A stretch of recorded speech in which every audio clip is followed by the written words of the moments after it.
Right now, I mean, literally at this exact second, a single gallon of gasoline in California costs nearly $6. Yeah, which is just brutal. It is. But at the exact same moment, you have Microsoft and Amazon pouring tens of billions of dollars into an artificial intelligence chip complex in Texas. And this place requires, like, 1 trillion watts of power a year just to operate. Right, the scale is almost unimaginable. Exactly. So today is Monday, April 13th, 2026, and welcome to the Deep Dive. We're looking at a global economy that is just ripping itself in two completely different directions today. It really is. I mean, we're looking at a massive, totally unprecedented geopolitical shockwave colliding head-on with this cutthroat AI arms race. And sitting right in the middle of all that chaos, we have some of the most profound medical breakthroughs we've seen in a generation. So our mission today is to unpack all these sources and figure out how we are all adapting to this. Yeah, adaptation is definitely the word. Because whether you're a multinational corporation trying to hoard microchips or, a family just trying to buy groceries, people are being forced to adapt to these structural changes in real time. And usually with completely contradictory information, right? Oh, absolutely. So I want to dive straight into the most immediate crisis on the board right now because it's pretty much dictating everything else. As of 10 a.m. Eastern Time today, the United States has officially initiated a naval blockade of the Strait of Hormuz. Which is a staggering escalation. I mean, just the speed of it. Yeah, U.S. Central Command is out there actively blocking all maritime traffic going in or out of Iranian ports. And to really contextualize how we got here this morning, we have to look back at the weekend. The diplomatic track just totally collapsed. Right, Vice President J.D. Vance was over in Islamabad, Pakistan, right? Yes. He led a delegation there for what were supposed to be these pivotal negotiations with Iran, and they just failed completely. Vance said they negotiated for 21 straight hours. Wow, 21 hours. Yeah, but the absolute deal breaker, the thing they couldn't get past, was Iran's refusal to abandon its pursuit of nuclear weapons. And Vance made it very clear, right? If they don't stop seeking a nuclear weapon, the U.S. just walks away. Exactly. And President Donald Trump did not hesitate to pull the trigger on the military option after that. He ordered the blockade and issued a really stark warning. I saw his post on Truth Social. He specifically warned about those Iranian fast attack ships. Yeah, he said if those vessels come anywhere close to the U.S. blockade, they will be, quote, immediately eliminated. He actually compared the military's engagement system to the lethal force they use against drug cartels on boats, right? Like, quick and brutal. He did. But the geopolitical fallout from doing this unilaterally is just widening by the hour. A blockade like this doesn't just isolate Iran. It forces every other country on Earth to pick a side. And we're seeing some major U.S. allies completely opt out, aren't we? We are. UK Prime Minister Keir Starmer held a press conference this morning and just definitively stated the UK will not support or participate in the blockade. And France backed out too, right? Yeah, the French government issued a very similar refusal. Now, U.S. Central Command did try to clarify things. They said they won't impede vessels traveling to non-Iranian ports and that the blockade applies to ships from any nation trying to access Iran. So it's impartial in that sense, but still, that fracture in the Western alliance is huge. I'm just trying to wrap my head around the logistics here. The Strait of Hormuz is essentially the global economy's main cardiovascular artery. That's a great way to put it. I mean, it's only about 21 miles wide at its narrowest point. 21 miles. And roughly a fifth of the world's daily oil consumption passes through there. Yeah. So if you constrict that artery, the whole body goes into a panic attack. And we are definitely seeing that panic attack in the physical oil markets today. The production numbers coming out of the Middle East are just in an absolute free fall. Because they're anticipating the blockade and dealing with all these collateral attacks. Exactly. If you look at the latest OPEC data month over month, Iraq's oil production has collapsed by a staggering 61%. 61. That is massive. It is. Kuwait is down 53%. The United Arab Emirates dropped 44%. And even Saudi Arabia, like the ultimate heavyweight, they're down 23%, right? Yeah, and our sources show their drop isn't just about ships being afraid of the strait. They've been trying to reroute their barrels directly to the Red Sea using their east-west pipeline. Basically trying to bypass the Persian Gulf altogether. Right. But Iran recently launched a targeted attack on that specific pipeline infrastructure. Oh, wow. Yeah, it knocked out 700,000 barrels per day of transit capacity just like that. So it's not just a blockade, it's a multi-vector supply shock. OPEC's total production just plunged 27%, Huh? and crude oil futures spiked 7% right at the open, pushing it back over $100 a barrel. But the really dangerous part is the mechanical reality of the oil industry, the actual physical engineering. You can't just flip a switch to turn a massive oil well off and then, flip it back on a week later when things calm down. Wait, really? Why not? I mean, if the pipes aren't bombed and everything is physically intact, why can't they just open the valves? Well, it comes down to subterranean physics. Subterranean physics. Yeah, the CEO of Kuwait Petroleum Corporation, Sheikh Nawaf Al-Sabah, actually detailed this. When you operate a well, you rely on underground pressure dynamics like injecting water or gas to force that heavy crude to the surface. Okay, that makes sense. So when you abruptly shut down production, that delicate pressure equilibrium totally collapses. The heavy crude settles, water infiltrates the production zones, and the geological pathways can literally just clog up. Oh, man. So it physically damages the well. Exactly. Al-Sabah noted that while they have some resilient reservoirs that can bounce back in a few days, getting full optimal flow back online is a really slow, dangerous engineering process. He said it'll take 3 to 4 months to get full production back. 3 to 4 months. So even if Vance and Iran signed a peace treaty tomorrow morning, the physical supply of oil is just mathematically constrained for the next quarter. Precisely. The physical damage is already baked into the timeline. Which brings up a massive blind spot here. Yeah. If the UK and France are sitting this out, and the US is basically policing this 21-mile choke point alone, does a unilateral blockade actually work?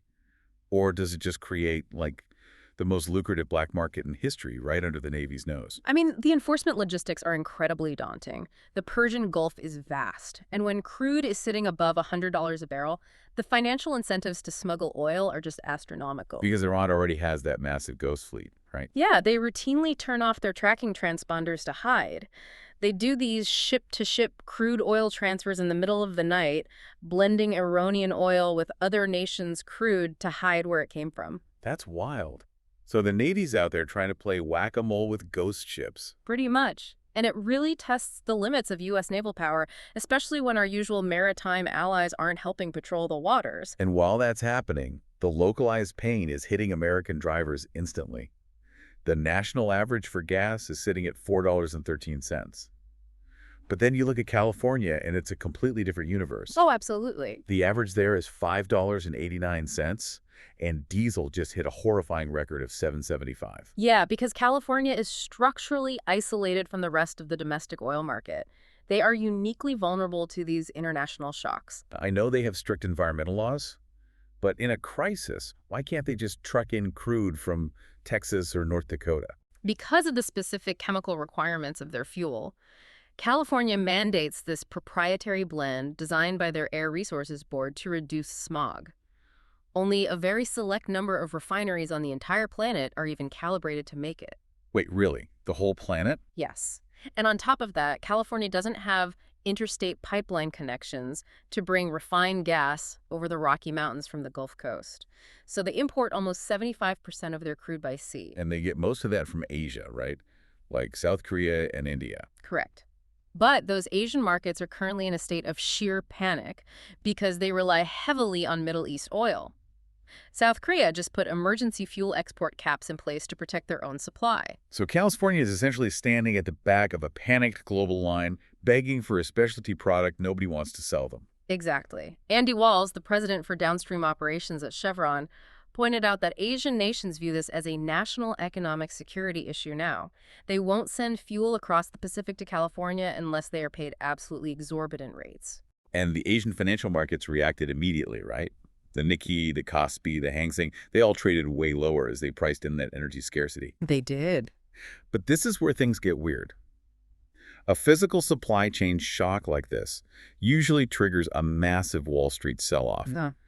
But I'm looking at the data, and it's a totally divergent reality. It really is. Yeah.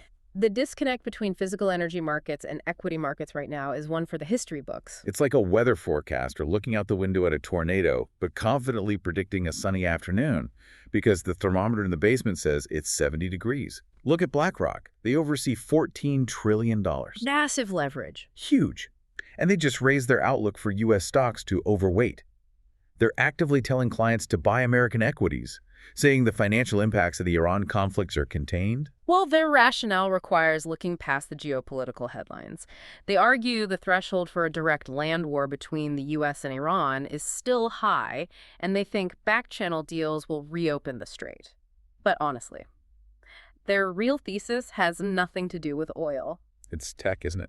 It's the sheer gravity of technology earnings. Because they're projecting S&P 500 companies will post a 12.6% profit increase. And for the tech sector specifically, they expect profits to surge by 45% this year.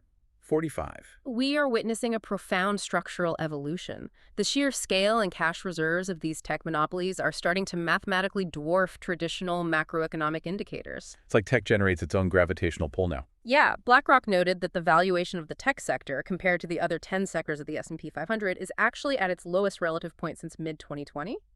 So to an institutional investor, tech stocks look like an incredibly attractive buy, even with shipping lanes blockaded. And this optimism is bleeding into the bond market, too.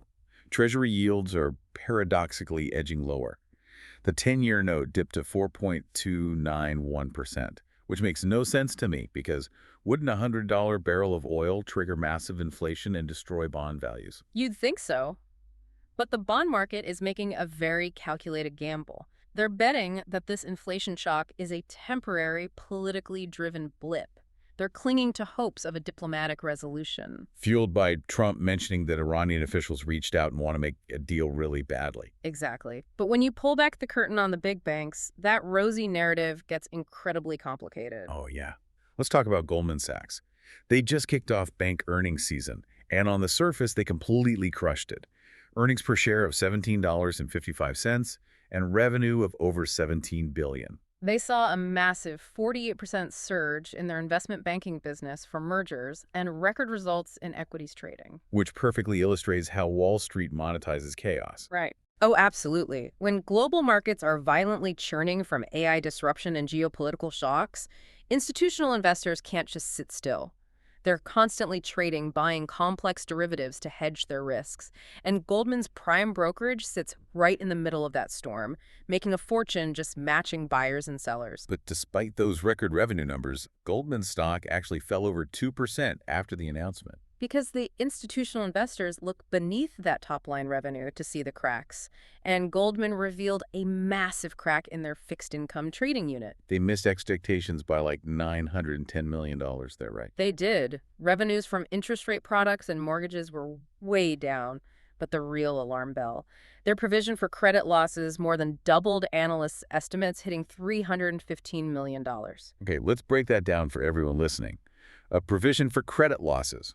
That basically means the bank is intentionally taking money out of their profits and locking it in a vault because they expect a surge in people and businesses defaulting on their loans. Yes, exactly. It's the ultimate canary in the coal mine for the broader economy. It shows that beneath all the frenzied stock trading, the banks harbor deep systemic concerns about the credit markets. And Goldman CEO David Solomon explicitly warned about this. He said if the Middle East conflict drags on, it'll be a severe headwind for consumer inflation. Right. So the stock market is booming because tech is printing money, but banks are hoarding cash because they know everyday businesses are going to start going bankrupt. Are corporate profit margins really that insulated from global energy costs now? Well, corporate America has evolved into this fortress of margin protection, and it's usually at the direct expense of the consumer. If you want to see the pure psychology of this, look at the recent CNBC CFO Council survey about the tariff refunds. Oh man, this data blew my mind. Okay. So, context for you listening. Earlier this year, the Supreme Court struck down a large portion of President Trump's tariff agenda, specifically those reciprocal tariffs on imported goods. Right. And after that ruling, a federal judge ordered the government to prepare to potentially pay billions in refunds back to the corporations that paid those illegal tariffs. Even though the administration immediately pivoted and put new global 10% tariffs in place under a different law, the potential refunds on the old ones represent a massive cash windfall for these companies. Huge windfall. So CNBC surveys 25 chief financial officers from major multinationals. 12 of them confirmed they plan to apply for these refunds. But when asked how many plan to pass those savings on to the consumer in the form of lower prices, Correct. zero. Yeah. Zero, absolutely none of them. 6 flat out said no, and the rest just hedged. Yeah, Mark Zandi, the chief economist at Moody's, analyzed this and said it's entirely predictable corporate behavior. When those tariffs hit initially, businesses took on massive logistical nightmares. They had to rewire global supply chains. So they feel they earned that money. In their minds, this refund check isn't a discount for the public. It's rightful compensation for the margin compression they endured. They're going to hoard that cash to fortify their balance sheets against the next shock. I know some politicians are floating proposals to intercept that money and distribute it as rebate checks to Americans, but analysts say that has essentially zero chance of surviving Congress. Yeah, that money is staying in the corporate vaults. And that hoarding trickles down immediately to the retail level. When Wall Street demands high margins and corporations refuse to lower prices, it forces an aggressive squeeze on everyday affordability. Which brings us to the reality of the consumer landscape. When you cross-reference retail, travel, and daily lifestyle metrics from our sources, it paints a very stark picture of what economists call a barbell economy. The barbell economy is a fascinating, brutal phenomenon. Picture a traditional weightlifting barbell. All the heavy weight, all the success is concentrated entirely at the two extreme ends, while the middle is completely hollowed out and thin. Let's look at one end of that barbell first. The high-end luxury consumer. They seem completely insulated from the oil shock. Look at Delta Airlines. Right. They just unveiled their new upgraded Delta One luxury suites for their incoming A350-1000s. They're adding beds that are 3 inches longer, premium pillow top cushions, more privacy doors. And the financial justification is clear. Delta reported that their premium ticket revenue is up 14% year over year.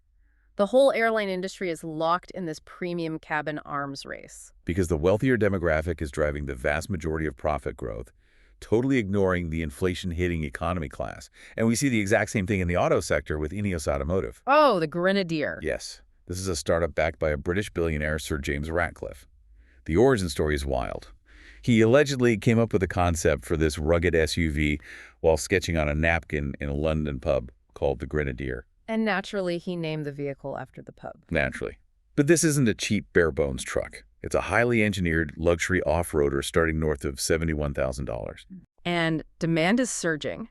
They've already produced over 35,000 of these vehicles. The U.S. is their largest market, making up 60% of sales. They're actually on track to break even this year. Which is basically impossible for a modern auto startup. It is. Demand is so strong here that they're aggressively exploring building a U.S. factory just to avoid the dreaded chicken tax. Okay, I have to stop you. What does a luxury British SUV have to do with a tax on chickens? It's this bizarre artifact of 1960s trade policy. During a trade dispute with Europe over frozen chicken exports, the U.S. put a retaliatory 25% tariff on imported light trucks and commercial vans. And that's still on the books. It's still on the books. So to avoid paying a massive 25% penalty on every Grenadier imported, Ineos wants to build them domestically. It just highlights how much capital is flowing at that extreme high end. I do want to add a slight caveat there, though. LVMH, the conglomerate that owns Louis Vuitton and Dior, did slightly miss their earnings expectations for the first quarter. They only had 1% organic growth, and their stock took a hit. True, but our sources provide crucial context there. That sluggish growth was heavily impacted by the war in the Middle East, which shaved off a full percentage point of growth. Because the Middle East had been a huge expansion area for them before the conflict. Exactly. Plus, analysts noted that smaller, ultra-premium brands like Brunello Cucinelli saw their revenue jump 14%. The truly high-end consumer hasn't stopped spending. They're just shifting where they spend it. All right, so that's the thriving end of the barbell. Now we have to look at the other side, the everyday consumer. And this is where the squeeze is brutally apparent. Look at McDonald's. They are fighting a desperate ground-level war for the price-conscious diner. McDonald's historically relies on steady traffic from middle and lower-income consumers, but inflation drove menu prices so high that this demographic just stopped going. So to win them back, they're rolling out aggressive value campaigns. Lots of $3 items, a $4 breakfast meal deal. They're even overhauling their beverage strategy to undercut Starbucks and Dutch Bros. Right, the new refreshers. Yeah, mango pineapple, and crafted sodas like the dirty Dr. Pepper, which is Dr. Pepper with coconut syrup and lime. The CEO basically admitted this pivot is a necessary response to consumer exhaustion. But the squeeze isn't just about prices at the drive-thru. It's increasingly about the erosion of brand trust and product safety, like the premium activewear brand Lululemon. Yes, this is a massive story for anyone buying health and wellness products. Texas Attorney General Ken Paxton is officially investigating Lululemon over allegations their apparel contains PFAS. PFAS stands for per- and polyfluoroalkylous substances. They are a complex class of synthetic chemicals heavily utilized in manufacturing to make things water, grease, and stain-resistant. But most people just know them as forever chemicals, right? Because they literally do not break down in the environment or the human body. Exactly. The carbon-fluorine bond in PFAS is one of the strongest in organic chemistry. Because they don't degrade, they bioaccumulate. The EPA has linked them to severe health risks, endocrine disruption, liver damage, increased risks of kidney and testicular cancer. And Paxton's argument is rooted in consumer deception. He's saying that if a customer buys premium activewear from a brand whose whole identity is holistic, health, and purity, they would reasonably assume the clothes aren't laced with carcinogenic forever chemicals. Right.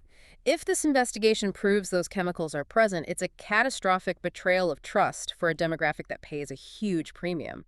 Lululemon stock is already down nearly 22% this year. It really illustrates how fragile the relationship between corporations and the middle class is. But if you want the most calculated mathematical application of the consumer squeeze, look at the streaming industry. The era of cheap, endless entertainment is definitively over. For the last decade, Wall Street only cared about subscriber growth. Companies like Netflix, Disney, Warner Bros., they spent billions on content and practically gave it away for $8 a month just to get eyeballs. But the macro environment changed. Interest rates rose, and Wall Street suddenly demanded immediate profitability. Netflix is the pioneer here. They're posting operating margins of almost 30% now. Which is insane for legacy media. But they got those margins by violently squeezing the viewer. They pushed their premium ad-free tier to $26.99 a month. They instituted that brutal global crackdown on password sharing. And most importantly, they pivoted aggressively toward advertising. They deliberately eliminated their cheapest basic ad-free plan, which forced a massive cohort of price-conscious consumers to either pay a huge premium or downgrade to a tier where they are forced to watch commercials. It's the ultimate bait and switch. 10 years ago, they lured us away from cable with a commercial-free buffet for $8. Now they're charging $27 just to get in, or $9 if you let them interrupt your movie with pharmaceutical ads. And from a revenue standpoint, the ad tier is vastly superior. Netflix's ad revenue exceeded $1.5 billion in 2025, and analysts say it'll double this year. And because it worked, Disney, Warner Bros., Comcast, they're all doing the exact same thing. Systematically raising prices, adding inescapable ads, and forcing bundles to trap you in their ecosystem. I have to wonder, are they risking long-term brand damage by squeezing the middle class this hard? Or do they know consumers are just a captive audience? It's a calculated assessment of consumer elasticity. They're actively testing the mathematical threshold of human frustration. Using algorithms to calculate the churn rate, the exact point a user cancels. Finding out exactly how many price hikes will take. Right. And when every platform raises prices in unison, the consumer is trapped. You either pay or you stop participating in modern cultural entertainment. And when you aggregate all this, $6 gas in California, surging groceries, $27 streaming, corporations hoarding tariff refunds, the math of daily life just breaks down. Which leads us to this really sobering reality. The overwhelming reliance on the generational safety net. The financial burden has essentially bypassed the government and landed squarely on the family unit. There's a comprehensive recent study by Wells Fargo that illuminates this perfectly. The stats are genuinely startling. 64% of parents with Gen Z children, so young adults roughly 18 to 28, are still actively providing them with vital financial support. Not just a birthday check, consistent subsidies for rent, groceries, car payments. And 56% of those parents explicitly admitted that this is actively straining their own personal financial stability. Douglas Boneparth, a certified financial planner, gave some context on this. He noted that financial support extending into the mid-20s is way more culturally normalized now, mostly because of exorbitant housing costs that outpace entry-level salaries. But he warned it's mathematically dangerous if treated as a permanent lifestyle rather than a transitional plan. Right. Experts are begging parents to set boundaries. Having brutally honest conversations, is this a loan or a gift? Put it in writing. Because ambiguous support breeds resentment and cannibalizes the parent's retirement. Meanwhile, advisors are pushing really defensive individual strategies for the broader public. The primary directive is rapidly building emergency funds. But the advice isn't just save money. Yeah, Michael McAuliffe from Family Credit Management emphasized a specific behavioral tactic. You have to put that emergency fund in a high-yield savings account, an HYSA, at a completely different bank than your primary checking account. The logic there is rooted in behavioral economics. If your emergency savings are visible right next to your checking balance on your phone app, the psychological barrier to spending it is basically zero. It's way too easy to just transfer it over for a lifestyle expense. Exactly. By placing it in a separate institution where it takes a 2-day ACH transfer to access, you inject intentional friction. It protects your money from your own emotional impulses. They're directing clients to places like SoFi that offer yields over 3% without predatory fees. They're also urgently warning people to secure independent life and disability insurance, not just relying on their employers given all the corporate layoffs, but the loudest warning is about retirement accounts. Do absolutely whatever it takes to avoid taking out a 401k loan to cover daily living expenses. Taking a loan against your own 401k is incredibly dangerous. If you get laid off, that loan balance is often due immediately. And if you can't repay it, the IRS classifies it as an early taxable distribution. You get hit with massive income taxes plus a 10% penalty. It's a catastrophic way to access capital. So citizens are trying to build these personal fortresses, but at the exact same time, systemic government safety nets are being aggressively altered or dismantled. Let's look at the IRS and the no tax on tips provision. This was a cornerstone of President Trump's campaign, and the IRS just published the final binding rules. It allows service workers to deduct up to $25,000 in qualified tips from their federal income tax obligations. It covers over 70 occupations: bartenders, musicians, hairstylists, and the headline no tax on tips sounds like a massive windfall. But when you look at the actual math of the tax code, it's incredibly hollow. The catch is the difference between federal income taxes and payroll taxes. The new rule only exempts tips from federal income tax. Tipped workers are still legally obligated to pay the standard 7.65% payroll tax, which funds Social Security and Medicare. And the real gut punch comes from the Yale Budget Lab. They point out that more than a third of tipped workers in the U.S. don't even earn enough money annually to owe federal income tax in the first place. Right, because of the standard deduction. Exactly. The standard deduction is currently $15,750. If your total income falls below that, your federal tax burden is already zero. So this legislative victory completely bypasses the lowest earning workers who theoretically need it most. The illusion of a safety net is evident there. But we see a much more visceral dismantling of safety nets in higher education, particularly concerning undocumented students. For over 2 decades, states allowed undocumented students, DACA recipients, dreamers, to pay in-state tuition at public universities if they graduated from a local high school. 22 states did this. But the political winds have violently shifted. Texas is the flashpoint here. In 2001, Texas was actually the very first state to pass a law granting in-state tuition to these graduates, recognizing the benefit of an educated local workforce. But the Texas legislature just recently repealed it. So those students are now classified as non-residents and forced to pay out-of-state rates. And the financial disparity is staggering. The average out-of-state rate is roughly 3 times higher. A student's tuition bill jumps from $11,000 a year to nearly $32,000 a year. It's a mathematical wall that instantly prices an entire demographic out of a degree. And it's not an isolated incident, it's a highly coordinated federal and state effort. The Department of Justice is actively suing to strike down Virginia's DREAM Act. If the DOJ succeeds, tuition for those students in Virginia would skyrocket from $15,000 to upwards of $60,000 a year. And simultaneously, the Department of Education, under Secretary Linda McMahon, issued a definitive rule confirming undocumented immigrants are strictly prohibited from accessing federal financial aid, including Pell Grants. She explicitly said taxpayer-funded resources must be exclusively reserved for American citizens. Educational advocacy groups are sounding the alarm here. By erecting these insurmountable financial barriers, we are effectively forcing thousands of students to abandon higher education, which jeopardizes the skilled workforce pipeline. The financial responsibility for social mobility has basically been forcefully transferred from the state directly onto the strained family unit. It's like watching a generational relay race where the baton gets inexplicably heavier with each runner. That's a very accurate metaphor. I mean, are we just experiencing a temporary macroeconomic hangover from inflation, or is this elongation of adulthood delaying homeownership, delaying independence, a permanent structural reality? When you look at the permanence of elevated housing costs, the inflation of higher education, and the erosion of safety nets, all indicators point toward a permanent societal shift. The traditional milestones of adulthood have been fundamentally delayed. So human financial mobility is stalling out. But technological mobility is doing the exact opposite. It's advancing at light speed, completely unbothered by the struggles of the middle class, kicking off a cutthroat corporate arms race. We have to talk about the AI supercycle. The sheer scale of capital, engineering talent, and raw electrical energy going into AI right now is historically unprecedented. To understand the stakes, we have to start at the physical hardware layer.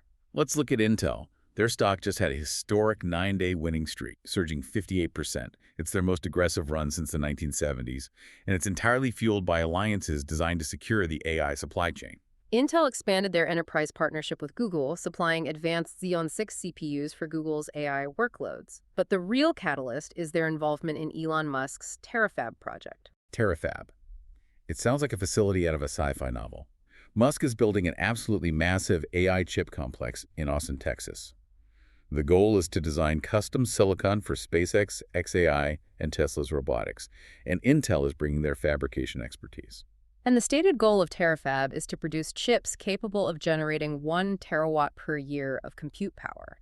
To grasp that, a terawatt is 1 trillion watts of power. A trillion watts. Yes. It's roughly equivalent to the total energy consumption of a highly developed, medium-sized nation. Concentrating that level of electrical output into a single location dedicated to AI requires infrastructure on a scale we've never seen. And Intel is perfectly positioned because unlike NVIDIA or AMD, who just design chips and outsource the manufacturing to Taiwan, Intel physically fabricates its own silicon domestically on U.S. soil. Which is why the U.S. government stepped in and bought a 10% equity stake in Intel last year. They view Intel's domestic foundries as a vital geopolitical asset. But while the hardware race needs concrete and copper, the software war is where the corporate espionage gets truly dramatic. Let's look at the internal chaos at OpenAI. A highly confidential memo from their chief revenue officer, Denise Dresser, just leaked. And it provides an unfiltered window into the ruthless strategy governing the AI space right now. Right, because since 2019, Microsoft poured over $13 billion into OpenAI. They were the golden couple of tech. But in this memo, Dresser explicitly states that while the partnership with Microsoft was necessary, it has also, quote, limited our ability to meet enterprises where they are. In the corporate tech world, that is a stunning admission. OpenAI is actively trying to escape the gravitational pull of Microsoft. They're leaning heavily into a new alliance with Amazon Web Services, integrating with Amazon's Bedrock platform. Right after Amazon pledged to invest up to $50 billion in OpenAI. It's like shifting loyalties in Game of Thrones. They were married to Microsoft, but now they're openly flirting with Amazon to win the enterprise kingdom. And why? Because they are absolutely terrified of Anthropic. Anthropic, which was founded by former OpenAI researchers, released a model called Claude, and it has consumed the enterprise space. Arvind Jain, a prominent tech CEO, called the corporate obsession Claude mania, comparing it to a religious movement among executives. Anthropic claims their run rate revenue has eclipsed $30 billion. But Dresser viciously attacked that metric in her memo. She claims Anthropic is artificially inflating their revenue by up to $8 billion using gross accounting practices. The accounting distinction here is crucial for this proxy war. Anthropic operates through cloud providers like Amazon and Google, who take a significant cut. If Anthropic uses gross accounting, they are publicly reporting the total money paid by the end user, completely ignoring the massive cut they hand over to Amazon. I see. Dresser argues OpenAI uses net revenue reporting, only counting the dollars that actually land in their bank account, which she insists is the legally standard method for a company prepping for an IPO. It just reveals the intense pressure they're under to show market dominance ahead of going public. And OpenAI is making aggressive physical moves too.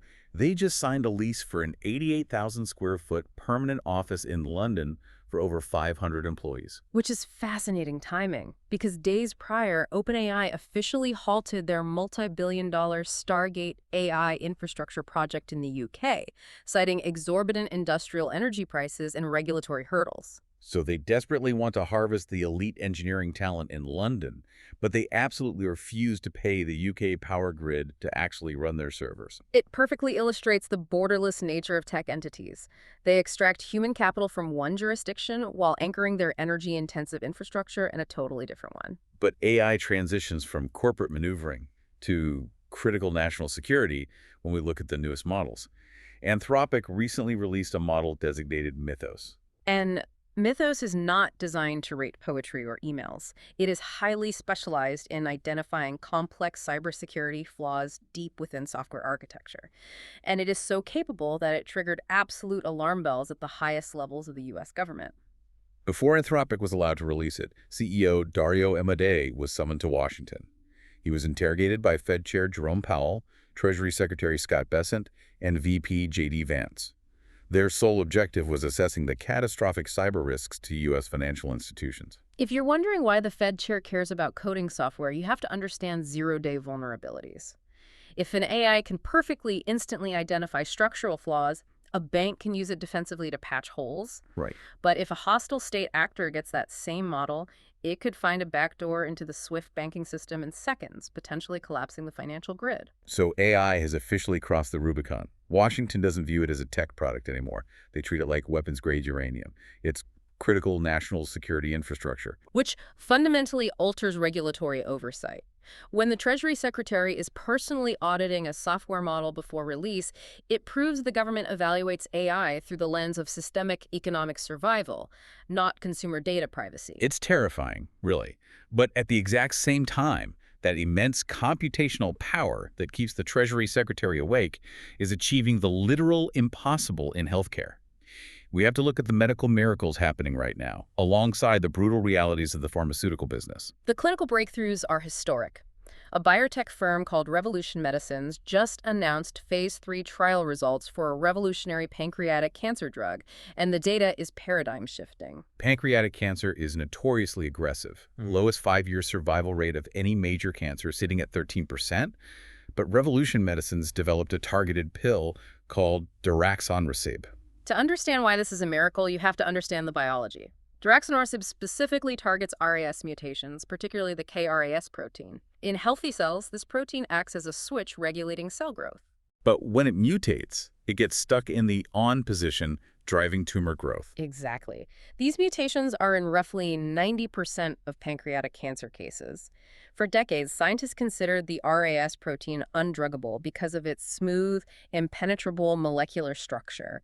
So patients were almost exclusively treated with broad-spectrum chemotherapy. I always compare chemo to trying to break down a specific brick wall with a massive sledgehammer. You knock the wall down, but you cause massive toxic collateral damage to the surrounding structure. Daraxonrasib is like finding a proprietary chemical solvent that silently dissolves the specific mortar holding the tumor's bricks together without damaging the surrounding tissue. And the results are staggering. The phase 3 trial focused on patients whose cancer had already aggressively progressed.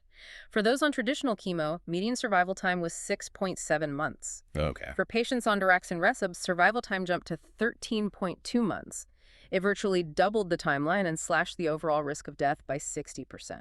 And no drug in history has ever shown a survival benefit greater than 1 year in a phase 3 trial for this disease. They're fast-tracking FDA approval now. We even have a highly visible public example. Former Senator Ben Sasse was given months to live, joined the trial, and his tumors shrank by an unbelievable 76%. The drug does carry severe side effects. He mentioned a crazy facial rash with a severe peeling, but oncologists are learning to manage those with targeted antibiotics or pausing the dosage. It's a triumph of molecular engineering, and we're seeing that same precision applied logistically through AI for rare disease advocacy. This is where technology intersects with human desperation. A tech entrepreneur named Nasha Fitter, whose daughter was diagnosed with a rare neurodevelopmental disorder called FOXG1 syndrome, co-founded Citizen Health with CEO Fareed Vij. Because when her daughter was diagnosed in 2017, there was no centralized medical literature. Desperate parents were scrolling Facebook groups hoping for advice, so they raised $44 million to engineer an AI advocate calibrated for the rare disease community. Standard models like ChatGPT are useless here because they lack training data on rare anomalies. Citizen Health systematically aggregates medical records and genetic data from over 8,000 patients across 350 rare diseases. But the true innovation is their use of agentic AI. Unlike a chatbot that just answers a question, agentic AI can execute complex, multi-step actions across software platforms independently. It acts as a tireless digital proxy. It navigates hospital portals to schedule specialists. It drafts and submits exhaustive appeals to insurance companies when treatments are denied. It scans thousands of pages of records to flag diagnostic info. The CEO noted a parent caring for a child with a rare disease spends an average of 53 extra hours a week just managing administrative bureaucracy. This AI gives them those hours back. And crucially, 98% of patients on the platform opt in to share their anonymized data with researchers. This massive data set allowed Fitter's Foundation to bypass a standard Phase 3 placebo trial. By providing the FDA with AI-aggregated natural history data, they saved potentially $80 million in trial costs and years of waiting. It's a literal lifesaver. But looking at the pharmaceutical business geographically, where is the capital actually flowing? Almost exclusively into the US and China, while Europe is alarmingly losing its status as a pharma powerhouse. Data from ING Research shows that in 1990, Europe accounted for 50% of global pharma R&D spending. Today, it's 26%. Meanwhile, the US controls 55%. Why? Several reasons. Europe suffers from fragmented capital markets and 27 different regulatory environments. Cross-border trials in the EU are a logistical nightmare compared to the FDA. But the biggest driver is drug pricing and trade policy, right? Yes. The U.S. operates on a free market system for drug prices, making them incredibly high, often 3 times higher than other developed nations. Pharma companies derive the vast majority of their global profits from American consumers. And President Trump's aggressive trade policies are squeezing the European market harder. He put punitive tariffs of up to 100% on imported branded pharmaceuticals if companies refuse to negotiate lower U.S. prices. He also championed a most favored nation pricing model. That dictates the price paid by the U.S. government must be pegged to the absolute lowest price paid by any comparable developed nation. Which creates a brutal ultimatum. If a company launches a drug in France at a heavily discounted price, Trump's policy says they have to offer that same discount in the U.S., which obliterates their profit engine. So they just delay or cancel launching drugs in Europe. Exactly. Innovation follows capital. The Director General of the European Pharma Trade Association pleaded with governments to increase healthcare spending, noting EU spending on innovative medicines is stagnant at 1% of GDP compared to nearly 2% in the U.S. But this raises a really uncomfortable paradox. If the U.S. dominates global pharma because of our incredibly high drug prices and aggressive tariffs, doesn't that mean American patients are essentially subsidizing the world's medical innovation at the cost of their own financial ruin? That is the central, inescapable paradox. The profit motive generates miracles like Daraxonresib, but the cost bankrupts the citizens who funded it. And the tariff policies used to manipulate this are deeply intertwined with the chaotic political theater we see every day. Which transitions us to the political noise. And we're looking strictly at the mechanics of the news cycle here. Let's start with the courts. A federal judge in Florida, Darren Gales, just dismissed President Trump's $10 billion defamation lawsuit against Rupert Murdoch and the Wall Street Journal. The suit stemmed from a journal article alleging Trump wrote a bawdy 50th birthday letter to Jeffrey Epstein in 2003. Trump vehemently denied it, called it a fabrication, and sued. But Judge Gales tossed it out because Trump's legal team failed to prove actual malice. The judge noted Journal reporters actively contacted Trump's reps, the DOJ, and the FBI for comment prior to publishing, and included Trump's denial in the article. Right, that documented attempt to investigate defeats the actual malice claim, though Trump can amend and refile. The actual malice standard requires proving a publisher knew a statement was false or acted with reckless disregard for the truth. I look at the actual malice standard like a hockey goalie's oversized pads. It's designed to protect the press from absorbing the financially ruinous slapshots of defamation suits by powerful figures. Meanwhile, online, Trump recently deleted an AI-generated image from Truth Social. Yeah, an image depicting him in a white robe, laying his hand on a sick man with a bright healing light, framed by eagles. Critics, including conservative commentators like Megan Basham, condemned it as blasphemy, interpreting it as Trump portraying himself as Jesus. Trump deleted it and told reporters he believed the image simply depicted him as a doctor or Red Cross worker, saying, "It's supposed to be me as a doctor, making people better." This happened during a public feud between Trump and Pope Leo XIV.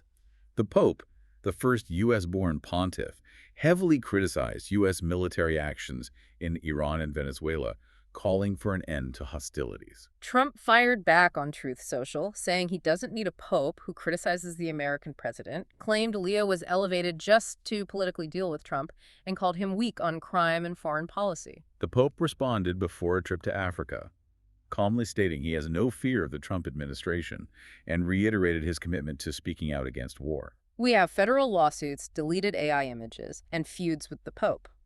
But historical precedent suggests this loud public clashing is almost entirely theater for their respective bases. It doesn't actually move the needle on foreign policy. No, it generates clicks and fundraising. To see what actually dictates the economy, you have to look at the quiet bureaucratic movements, like Kevin Warsh's Federal Reserve nomination. While everyone was arguing about the Truth Social post, Warsh, the nominee to replace Jerome Powell as Fed chair, finally submitted his exhaustive financial disclosures to the Senate Banking Committee. The delay was because his wife, Jane Lauder, has an estimated $1.9 billion net worth from the Estee Lauder fortune. Untangling that takes time, but now the bureaucratic machinery moves forward toward a confirmation hearing. He still faces political hurdles, but the overarching point is, while the public is distracted by the spectacle, the quiet mechanics that determine your mortgage rates are turning without interruption. It perfectly encapsulates the dual nature of our reality. The loud spectacle demands our attention, but the invisible mechanics, oil supply chains, algorithmic churn rates, interest rates, actually govern our lives. And what a complex reality it is. We started in the Strait of Hormuz, watching a blockade choke global oil. We saw Wall Street ignore it, riding the gravity of tech monopolies while corporations hoard tariff refunds. We watched corporations squeeze the consumer with ads and price hikes, forcing Gen Z to rely on their parents and straining the generational safety net. We tracked the cutthroat corporate espionage of the AI supercycle, from OpenAI fleeing to Amazon to Anthropic building cyber models that terrify the Treasury. And we saw how the ruthless profit motives of pharma, supercharged by tariffs, are producing genuine miracles, shrinking pancreatic tumors. Utter chaos and staggering innovation, side by side. Which leaves me with one final thought for you to mull over. We talked about Gen Z relying on their parents for financial survival, and we talked about agentic AI acting as an advocate for rare disease patients. What happens in 5 years when the parental safety net snaps and is replaced entirely by a personal AI financial advocate? An AI that manages your budget, negotiates your bills, applies for jobs, and day-trades your portfolio. It would remove the human element from family support entirely. But could surrendering our financial autonomy to a flawless AI be the only thing that saves an entire generation from total financial ruin? Think about it. Thank you for joining us on this deep dive. Keep questioning the headlines, keep looking for the invisible connections, and we will see you next time.